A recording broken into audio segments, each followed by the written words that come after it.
মাত্র একদিন পরই প্রথম দফার ভোট উত্তরবঙ্গে, তাই ভোটের আগেই পরিযায়ী শ্রমিকদের ঘরে ফেরার তাড়া।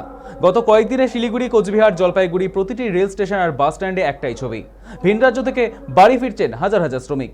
এমনকি দীর্ঘদিনের ক্ষোভ অভিমানও উগরে দিচ্ছেন তারা। আর সেই সঙ্গেই বদলে যাচ্ছে বাংলার রাজনৈতিক আবহ। উত্তরবঙ্গ রাষ্ট্রীয় পরিবহন সংস্থার একটি বাস, বাইরে পুলিশ লেখা স্টিকার, কিন্তু ভেতরে উপচে পড়া ভিড়।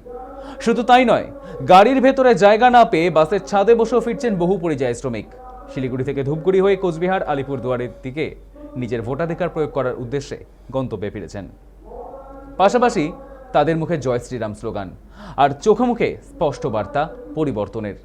বিশেষ ট্রেনের ব্যবস্থা থাকলেও ভিড় এতটাই বেশি, কেউ ট্রেনে, বাসে, আবার কেউ বা বিমানে করেও ফিরছেন। এখন প্রশ্ন উঠছে, এই ঢল কি ভোটের ফলাফলেও কোনো প্রভাব ফেলবে? উত্তর দেবে সময়।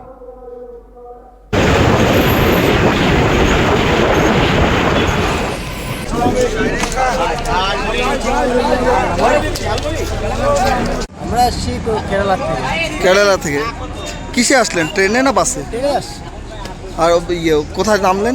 নামলাম শিলিগুড়িতে, শিলিগুড়ি? জলপাইগুড়িতে। সেখান থেকে সেখান থেকে বাসে আসলাম। বললাম এ রাজ্যে কি কাজের অভাব রয়েছে? আপনারা ভিন রাজ্যে একদম ভোটের একদিন আগে আসলেন। কাজের তো অভাবই আছে, কারণ এখানে যদি কাজ থাকতো তাহলে তো আমরা ভিন রাজ্যে যেতাম না। মানে অ্যাকচুয়ালি কাজের অভাবের জন্য আমরা ভিন রাজ্যে কাজে যাই। এখন ইলেকশনের আগে না আসলে, ইলেকশনে না আসলে অনেক কিছু হবে বলে। আসতে কতটা সমস্যা হলো? সমস্যা তো অনেক হয়েছে স্যার।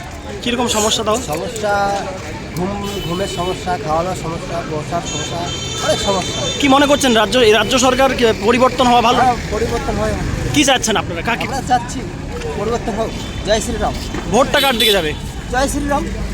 কেন ভাই জয় শ্রীরাম স্লোগান কেন? জয় শ্রীরাম স্লোগানেই থাকবে এখন।